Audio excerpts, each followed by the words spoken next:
찬송가 96장입니다. 예수님은 누구신가?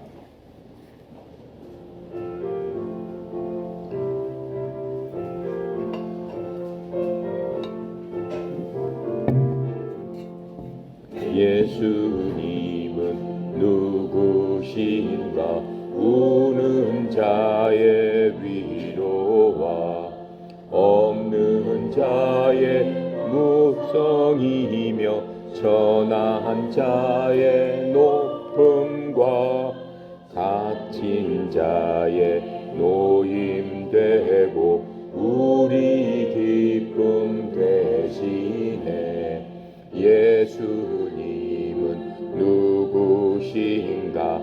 악한 자의 강함과 눈먼 자의 빛이시며 병든 자의 고침과 죽은 자의 부활되고 우리 생명 되시네.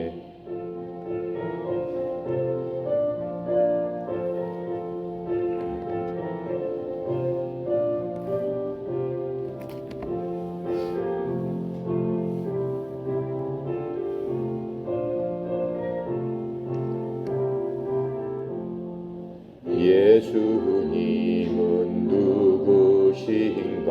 추한 자의 정함과 죽을 자의 생명이며 죄인들의 중보와 멸망자의 구원되고 우리 평화 되시네.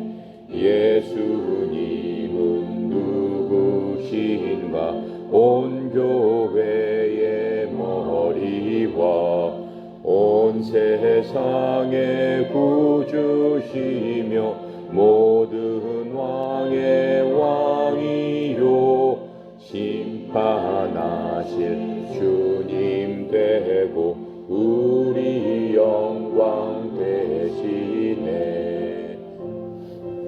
아멘. 계속해서 예수님은 누구신가 라고 하는 그러한 주제로서 우리 공부를 하고 있습니다.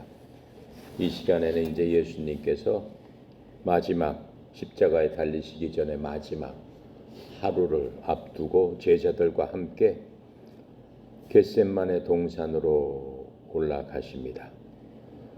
예루살렘 밖에, 그 마을 밖에 동산이 있어요. 그 동산을 겟셋마네 동산이라고 부릅니다. 왜 겟셋마네 동산이라고 부르냐면 겟셋마네라는 것은 올리브나무 아시죠? 여러분들 피자 뭐 이런 거 먹을 적에 올리브 있죠? 올리브.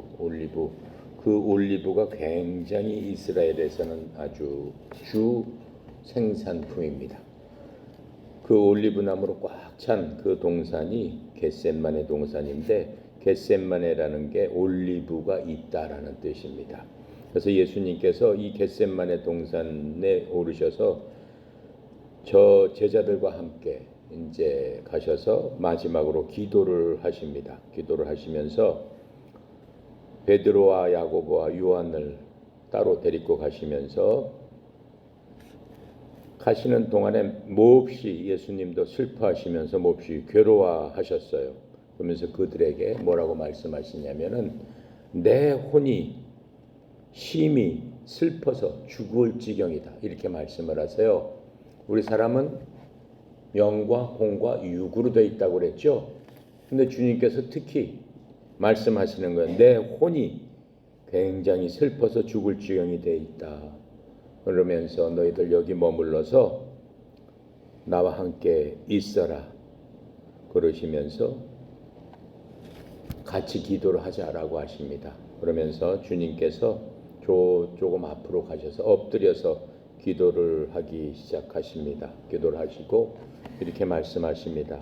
내 아버지여 가능하시면은 이 잔을 내게서 지나가게 하시옵소서. 그러나 내 뜻대로 하지 마옵시고 아버지의 뜻대로 하옵소서라고 기도를 합니다.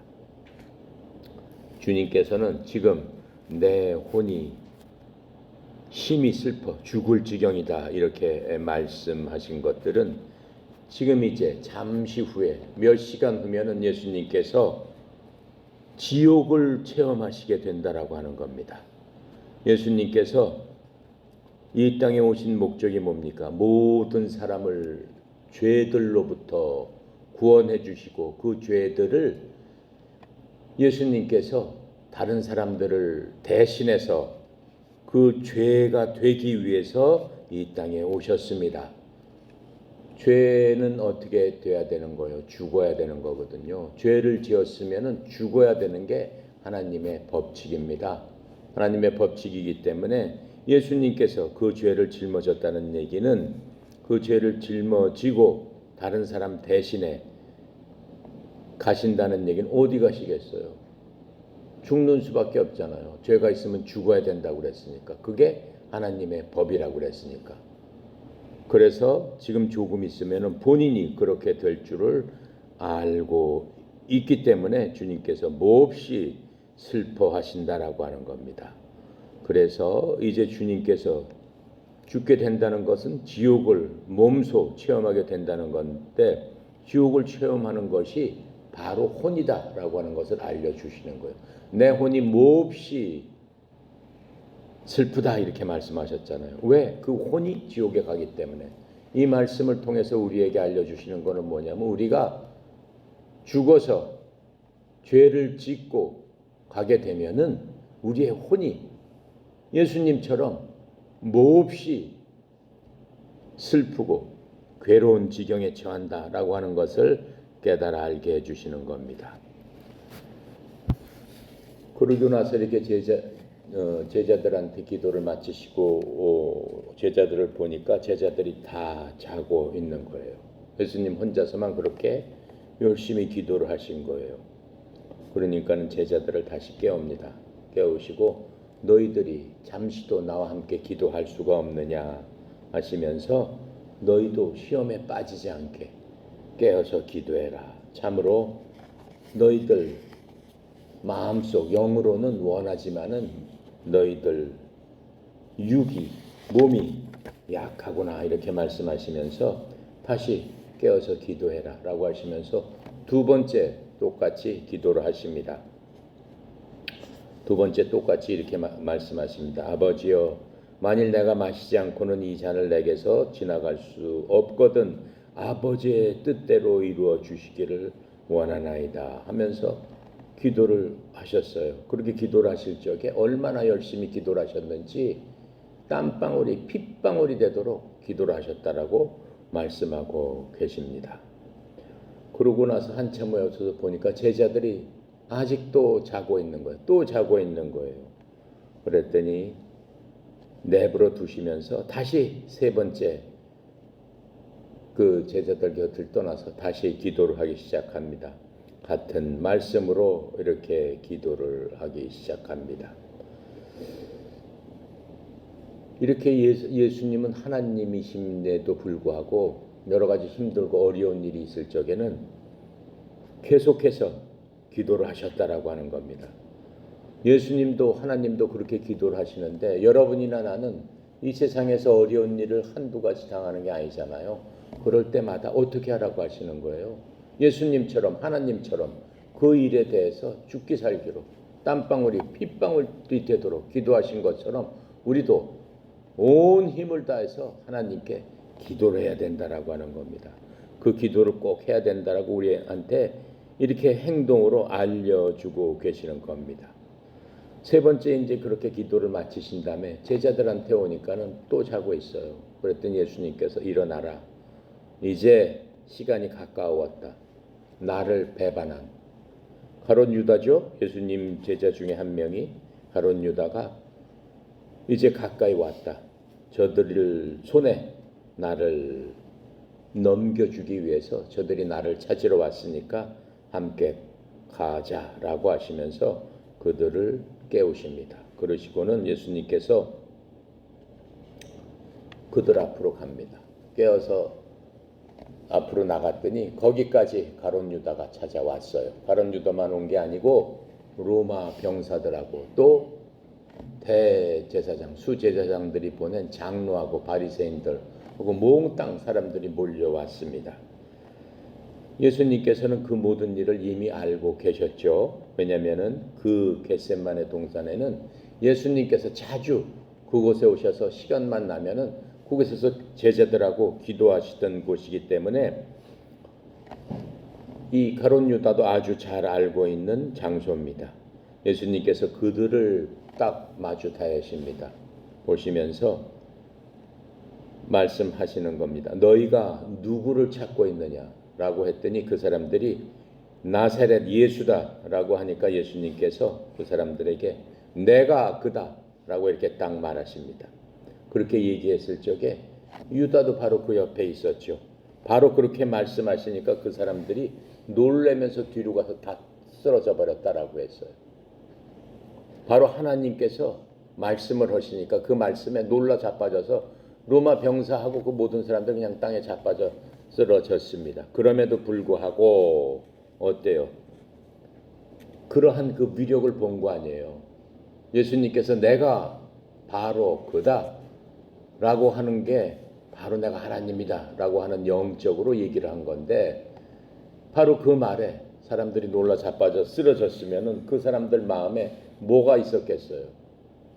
이건 사람이 아니다, 보통 사람이 아니다. 그 말씀을 듣고도 사람들이 나가 떨어졌으니까는 뭔가 새로운 것들을 그 마음속에서 갖고 있으면서 아, 이분이 자기들이 생각하는 그분이 아니다라고 느꼈음에도 불구하고 그 가룟 유다가 땅에서 일어나면서 예수님한테 다가가면서 예수님께 입을 맞춥니다. 왜 입을 맞췄냐면은 유다 생각에는 로마 군사하고 자기가 예수님 찾아러 오면은 예수님과 제자들이 아마도 뿔뿔이 흩어지거나 도망가거나 예수님을 피하게 해서 예수님을 숨길 것이다, 이렇게 생각을 했죠. 사람들이라면 분명히 그랬겠죠. 자기 대장을 보호하잖아요. 숨기려고 하잖아요. 그러니까 로마 병사들은 잘 모르잖아요, 누가 누군지. 그러니까는 이미 약속을 해놓은 거죠. 내가 입 맞추는 사람이 바로 그 사람이 예수니까 그 사람을 잡아라, 이렇게 얘기를 한 거죠. 그런데 예수님께서는 그렇게 하지 않으셨죠. 예수님께서 직접 앞으로 나가셔서 내가 바로 그 사람이다 라고 했을 적에 다 놀라 자빠져서 쓰러지는 그러한 위력을 봤음에도 불구하고 가룟 유다는 어떻게 해요? 뻔뻔스럽게 털고 일어나서 예수님 앞에 입을 맞춥니다. 그 가룟 유다는 어떤 사람이었어요? 예수님을 따라다니면서 예수님의 그 기적적인 일들을 다 봤던 사람이에요. 그럼에도 불구하고 하나님이 하나님이시다라고 하는 걸 보여줬음에도 불구하고 그 마음속에 예수님을 받아들여요? 못 받아들여요? 못 받아들인 거예요.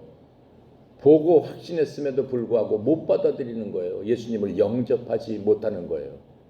그렇죠? 예수님께서 뭐라고 하셨어요? 영접하는 자, 곧 그 이름을 믿는 자에게는 하나님의 자녀가 되는 권세를 주신다. 하나님의 자녀가 되는 특권을 주신다. 그렇음에도 불구하고 그 가룟 유다는 그렇게 봤음에도 불구하고 다른 제자하고는 틀리게 예수님을 배신하는, 받아들이지 못하는 그러한 모습을 볼 수 있습니다. 그게 하나님께서 봤을 적에는 가장 타락한 인간이다라고 하는 거예요. 그런 인간은 어떻게 한다는 거예요? 구원될 수가 없다라고 하는 거예요. 그래서 예수님께서 우리한테는 이 기록으로 남기셔가지고 나는 누구다라고 하는 것들을 땀방울이 핏방울이 되도록 기도를 하시면서 우리에게 알려주시려고 이렇게 노력을 지금 하고 있는 겁니다. 그러니까 여러분이나 나도 이런 말씀을 듣고도 난 모르겠다 라고 한다면 가룟 유다랑 똑같은 사람이 된다라고 하는 겁니다. 자, 그렇게 해서 이렇게 주님께서는, 예수님께서는 잡히시게 됩니다. 잡히시게 되는데 예수님께서 힘이 없어서 잡히신 게 아니잖아요. 예수님께서는 말씀하셨어요. 내가 이 시간에 하나님께 기도해서 12군단이 되는 그 천사를 보내서 너희들 한 번에 다 없애버릴 수도 있다라고 말씀하셨어요. 성경에 보면 구약 시대 때 예수님 오시기 전에 하나님께서 이스라엘을 공격하는 그 나라에 대해서 천사 한 명을 보내서 하루아침에 18만 5천 명의 군사를 다 죽여버린 일이 있어요. 천사 한 명의 힘이 그렇게 세다라고 하는 것들을 보여주셨는데 12군단이나 되는 그 천사를 내가 바로 이 자리에 불러올 수 있다라고 말씀하시면서 그냥 순수하게 주님이 오신 목적대로 이 땅에 주님이 오신 것은 왜 오셨어요? 만약 그렇게 된다면은 주님이 오신 목적을 이룰 수가 없죠. 주님께서는 이 땅에 오신 목적이 무엇입니까? 이 세상 모든 사람들의 죄를 대신해서 모든 죄를 예수님이 다 짊어지고 바로 그 죄가 되어서 하나님의 법대로 심판을 받기 위해서 이 땅에 오셨기 때문에 그 심판을 지금 받으셔야 되기 때문에 그렇게 할 수 없었던 겁니다. 이제 예수님께서 잡히시게 되니까는 항상 베드로가 성격이 급하고 좌충우돌하고 하는 그 베드로가 칼을 갖고 있었어요. 칼을 갖고 칼을 딱 뽑아가지고 대제사장 종의 귀를 쳐서 귀를 베어버립니다. 어떻게 되겠어요? 그렇게 되면은 베드로도 아마 잡혀가지고 십자가에 못 박혀 죽었을 거예요. 근데 예수님께서 베드로야 칼을 집어넣어라. 칼을 갖고 휘두르는 사람은 칼로 망한다라고 하면서 대제사장 그 종 이름이 말고입니다. 말고한테 가서 귀를 만져가지고 귀를 그대로 복원시켜 주시고 완전히 낫게 해 주십니다. 여기서 다시 한번 예수님께서 하나님이시다라고 하는 기적을 예수님이 이 땅에 살아 계시면서 마지막으로 보여주신 기적입니다. 자, 그래서 하나님께서는 그 검을 그렇게 사용하면 안 된다라고 말씀하셨습니다. 그래서 베드로는 하나님의 말씀을 오해해서 사람이 갖고 다니는 검으로서 저들도 검을 갖고 왔기 때문에 검으로서 저들을 상대를 하려고 했죠. 근데 하나님께서는 우리들한테 검을 주셨습니다. 우리들한테 이 땅에 살면서 마귀하고 싸울 수 있는 방패하고 무기하고 이 모든 것들을 우리한테 이미 다 주셨어요. 그래서 하나님을 믿는 자녀들한테는 그 검으로 방패로 모든 것들로 갑옷으로 완전 무장했기 때문에 절대로 마귀가 우리를 이길 수 없다라고 말씀하셨어요. 하나님께서 말씀하시는 검은 뭐예요? 마귀를 이길 수 있는 검은 바로 여러분이 듣고 있는 이 말씀, 하나님의 말씀, 하나님의 말씀이 성령의 검이다라고 얘기했어요. 성령의 검은 곧 하나님의 말씀이에요. 왜 성령의 검이라고 해요? 성령님께서 우리 속에서 여러분 속에서 하나님의 말씀은 무엇이다라고 깨달아 알게 해주시기 때문에 그 말씀이 우리한테는 검이 된다라고 했습니다. 베드로는 어떻게 됐어요? 나중에 예수님 돌아가신 다음에 그 성령의 검으로 3,000명을 구했습니다. 한 번에 하나님의 말씀을 통해 가지고 마귀한테 잡혀있던 사람을 성령의 검 하나님의 말씀을 통해서 3,000명이 곧바로 예수 그리스도를 내 구주로 영접하고 마귀로부터 건져내서 하나님께로 가는 그러한 일들을 베드로가 하게 되는 겁니다. 자, 그러면서 이제 예수님께서는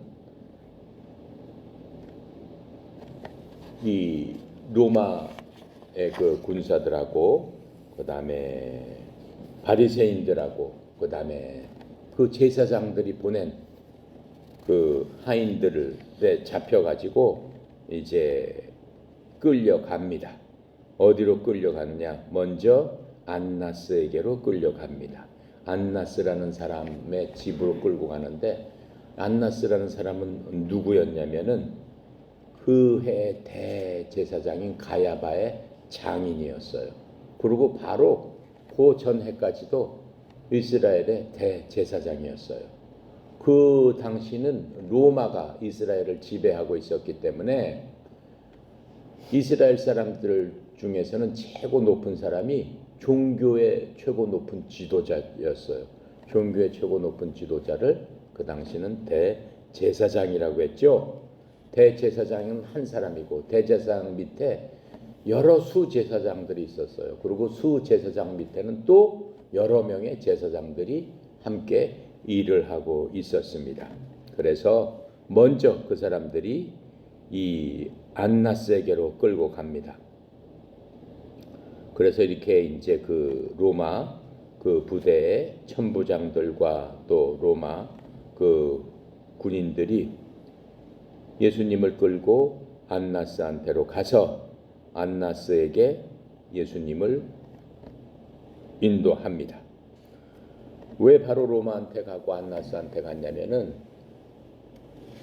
만약에 예수님이 무슨 뭐 강도짓을 했던가 뭐 살인죄를 졌던가 하면은 뭐 안나스에게 갈 필요도 없죠. 바로 로마 법정에 끌려가 가지고 뭐 그 처형을 당하거나 뭐 이렇게 될 텐데 지금 예수님께서는 무슨 일 때문에 끌려가신 거예요? 이 대제사장하고 이 제사장들이 예수님을 뭘로 고소했어요? 저 사람이 신성모독했습니다. 그게 무슨 얘기예요? 우리가 믿는 하나님을 모독했습니다. 자신이 하나님이라고 했습니다. 이것은 큰 죄입니다. 우리한테는. 그러니까 일단은 종교적으로 죄를 졌다라고 했으니까는 일단은 안나스한테 데리고 가서 예수님을 신문하러 안나스한테 보낸 겁니다. 그런데 성경에 보면은 대제사장은 죽을 때까지 하는 겁니다. 중간에 대제사장이 바뀔 수가 없어요. 그런데 대제사장이 바뀌었잖아요. 안나스에서 자기 사위 가야바라고 그 사람한테 대제사장직이 바뀌었습니다. 그게 무슨 얘기냐면은 이미 이때 하나님의 말씀이 이스라엘 자체에서 지켜지지 않았다라고 하는 거예요. 만약 이 사람들이 하나님의 말씀을 제대로 지켰다면 결코 대제사장이 바뀔 수 없죠. 그 사람은 죽을 때까지 대제사장직을 하다가 죽어야 되는 겁니다. 그런데 로마가 그것을 바꿔버린 거죠. 그러니까는 이스라엘 자체가 하나님의 율법을 제대로 지키지도 않는 그러한 형편으로 바뀌었다라고 하는 겁니다. 그래서 이제 안나스에게 잡혀간 그 예수님께서 안나스한테 신문을 받게 되는 겁니다. 예수님이 잡혀갈 적에 예수님 뒤를 또 베드로와 요한이 뒤따라갑니다. 예수님이 잡혀가는 바로 그때 예수님께서 로마 병사들한테 얘기합니다. 말고의 귀를 고쳐주신 다음에 내가 너희들이 찾는 바로 그 사람이니까 너희들 나를 잡아가고 내 제자들은 다 보내라 이렇게 얘기를 합니다. 성경 기록에 구약에 그 말이 있어요. 예수님께서는 잡혀가고 그 제자들은 하나도 상하지 않도록 예수님께서 끝까지 그 제자들을 보호하셨더라 라는 말 그대로 로마 병사들이 제자들을 보냅니다. 그 제자들은 다리야 날 살려라 하고 다 도망가 버립니다. 도망가 버리고 예수님 뒤를 따라서 베드로하고 요한이 멀찍이 따라갑니다. 근데 요한은 그 대제사장 집의 하인들을 알았기 때문에 예수님과 함께 대제사장 그 관저 대제사장 집이 굉장히 커요. 굉장히 크고 뜰도 굉장히 넓어요. 이스라엘에서 제일 높은 사람이니까 그 사람 있는 정원을 졸래졸래 따라 들어갑니다. 베드로는 어때요? 모르니까는 문 바깥에서 문이 잠겨 있으니까 바깥에서 서 있었습니다. 그때 요한이 그 문 지키는 사람한테 가서 저 사람도 나랑 같이 온 사람이니까는 좀 들여보내 주세요라고 하니까 베드로를 들여보내 줍니다. 베드로를 들여보내 주는 순간에 그 문을 지키던 소녀가 베드로에게 얘기를 합니다. 너도 그때 지금 예수와 같이 있었던 사람 아니냐라고 하니까 베드로가 뭐라고 그래요? 나는 저 사람 모른다 그래요. 예수님한테. 베드로가 예수님한테 뭐라고 얘기해요? 예수님께서 베드로한테 뭐라고 하셨어요? 동산 오르기 전에. 최후의 만찬을 하신다네. 내가 오늘 수탉이 울기 전에 나를 3번 부인하리라. 나를 3번 모른다고 할 것이다. 그랬더니 베드로가 뭐라고 얘기했어요? 아닙니다, 예수님. 절대 저는 그렇지 않습니다. 저는 죽더라도, 내가 죽더라도 예수님을 배반하지 않겠습니다. 이렇게 얘기를 했죠. 그런데 예수님 잡혀가자마자 따라 들어가면서 어린 하녀가 얘기했는데 바로 나는 저도 모릅니다. 이렇게 얘기를 한 베드로입니다. 베드로가 첫 번째로 예수님한테 나는 모릅니다 라고 하는 그러한 배신을 하게 된 겁니다. 그러니까는 그때 이제 날이 굉장히 추웠기 때문에 이 제사장, 대제사장의 종들하고 많이 하인들이 숯불을 피워서 몸을 녹이고 있습니다. 몸을 녹이니까 베드로도 그 옆에 가서 서서 몸을 녹입니다. 그렇게 몸을 녹이고 있는데 두 번째로 또 몸을 녹이고 있던 옆 사람이 얘기를 합니다. 아닌데 너 분명히 저 사람하고 같이 있었던 사람 같아. 너 그 동네 사람이지. 같은 그 사람 너 저 사람하고 알지. 너 따라다녔지. 저 사람 제자지. 라고 했더니 베드로가 두 번째로 얘기합니다. 두 번째는 나 모릅니다. 이렇게 얘기 안 합니다. 맹세하면서 내가 저 사람을 안다 그러면은 날 죽여라 하는 식으로 그렇게 맹세를 하면서 난 저 사람 절대 알지 못한다 라고 두 번째 부인을 합니다. 두 번째 부인을 하자마자 바로 그 옆에 있던 친구가 또 얘기를 합니다. 아니야, 내가 보니까는 너 분명히 그때 내 친척 말구의 귀를 벤 바로 그놈이 너 같은데 바로 넌데 이렇게 딱 얘기를 합니다. 그랬더니 베드로가 이제 뭐라고 해요? 예수님을 저주하면서 부인을 합니다. 저주했다는 게 뭐예요? 예수님은 하나님이십니다라고 했던 사람이 예수님을 저주했다는 거예요. 뭐라고 욕을 했겠죠, 예수님한테. 욕을 하면서 난 절대 아니다. 난 절대 저 사람 모른다. 라고 부인을 합니다. 부인을 했더니 그때 뭐가 울어요? 수탉이 꼭기요 하고 옵니다. 예수님 말씀대로. 예수님께서 뭐라고 그러셨어요? 수탉이 울기 전에 3번 내가 나를 모른다고 하리라. 모른다고 하는 순간에 닭이 꼭 끼어옵니다. 붙잡혀 있던 예수님이 뒤를 싹 돌아보십니다. 누굴 본 거죠? 베드로를 본 거예요. 베드로를. 나는 죽더라도 예수님을 모른다고 하지 않겠습니다. 라고 장담했던 베드로를 뒤돌아서 딱 보십니다. 그랬더니 베드로가 어때요? 예수님께서 하신 그 말씀이 생각나서 막 울면서 뛰어나갑니다. 그 관정. 자, 그렇게 해서 베드로는 예수님 말씀대로 예수님이 붙잡히니까는 자기가 살기 위해서 3번을 예수님 말씀대로 그대로 부인을 한 겁니다. 베드로가 누굽니까? 예수님의 12제자 중에서 가장 용감했던 제자입니다. 그리고 가장 무엇이든지 먼저 행하고 먼저 나서서 했던 바로 그 제자입니다.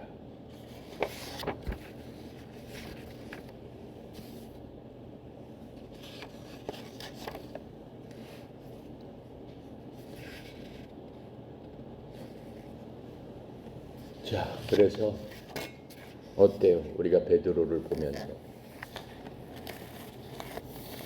베드로는 어떤 사람이었어요? 베드로는 용감했고 베드로는 주님을 위해서 열심히 뭔가를 하려고 열심히 노력하고 주님 따라다녔어요. 근데 베드로는 뭐가 부족했을까요? 하나님의 말씀을 이해를 못했어요. 주님의 말씀을 이해하지 못하고 인간적인 생각으로 계속 주님의 옆에 있었지만 믿음도 있는 것 같았지만 막상 위험이 닥치고 어려움이 닥치니까는 짧은 순간에, 그 짧은 순간에 예수님을 3번이나 부인했던 바로 그 베드로입니다. 그래서 우리가 예수님을 믿더라도 그 말씀을 잘 이해하고 그 말씀을 통해서 우리가 주님 앞에 나갈 적에 주님께서 우리를 인도해 주신다고 그랬어요. 근데 우리하고 베드로하고 틀린 점이 하나 있어요. 베드로는 예수님께서 돌아가시기 전까지 구약 시대를 살던 사람이에요. 예수님하고 함께 있으셨지만은 구약 시대, 즉 구약은 뭐예요? 모세가 준 율법을 기본으로 해서 살던 사람이다라고 하는 거예요. 근데 우리는 뭐예요? 신약 시대 사람이에요. 신약 시대 사람이 베드로하고 우리하고 가장 큰 점이에요. 신약 시대는 뭐예요? 예수 그리스도의 말씀대로 예수님께서 십자가에 돌아가시면서 뭐라고 하셨고 마지막에 돌아가셨냐면은 다 이루었다라고 하면서 돌아가시는 거예요. 다 이루었다라고 하는 게 뭐예요? 율법을 다 이루고 율법을 완성시켰다라고 하는 겁니다. 율법에 대해서는 지난 시간에 제가 얘기했듯이 모세의 율법, 모세 레위기에 있는 모세 율법 10계명을 포함해서 그 모세 율법에다가 해서는 안 되는 것 365가지, 꼭 해야만 되는 것 248가지를 더해 가지고 이스라엘 사람들이 백성들한테 짐을 지운 거예요. 그 짐을 그것들을 다 하려다 보니까 사람들이 너무 힘들고 피곤한 거예요. 그런데 예수님께서 오셔가지고 그 율법을 완성을 시켜주신 거예요. 그 완성을 시켜주셨다는 얘기는 그 수고하고 무거운 짐을 다 나한테 내려놔라 라고 하시면서 나를 믿음으로 말미암아 율법을 완성되게 하는, 너희들이 그 율법에서 해방되게 하는 그 해방의 그 모든 것들을 만들어 주셨단 말이에요. 근데 그건 언제 완성이 되냐면 예수님께서 숨을 거두고 돌아가신 후에만 완성이 되는 거예요. 예수님께서 살아계실 적에도 그건 완성이 되는 게 아니에요. 예수님도 율법에 따라서 행하셨기 때문에 그래요. 우리가 지금 하나님을 믿지만은 그 율법 그대로 지키고 삽니까? 지키고 살지 않죠. 우리는 신약 시대 때 사람이니까 그래요. 예수님께서 오셔서 하신 그 말씀을 우리가 의지하고 살기 때문에 그렇습니다. 그리고 예수님께서 돌아가시면서 베드로한테는 주지 않은 것들이 있어요. 베드로한테도 나중에 주겠다고 해서 베드로도 예수님 돌아가신 다음에 받았죠. 근데 우리는 예수를 믿는 순간에 바로 받는 거죠. 그게 뭐예요? 베드로는 예수님을 직접 보면서 직접 만지면서 같은 사람으로서 함께 다녔지만은 우리는 어떻게 한다고 그랬어요? 그렇게 눈으로 보이지 않고 손으로 만져지진 않지만은 그 예수님이 나하고 여러분 속에서 함께 계시겠다. 언제까지? 24시간, 하루 24시간. 또 언제까지? 여러분들이 이 땅에서 저 하늘나라 가는 그 순간까지 하나님께서 함께 계시겠다라고 하는 거예요. 가는 순간에도 내가 너를 끝까지 천국까지 인도하겠다 이렇게 하고 계시는 거예요. 바로 그게 우리한테 틀린 점이고 우리가 구약시대 어떤 사람보다 더 뛰어난 사람이다 라고 하는 겁니다.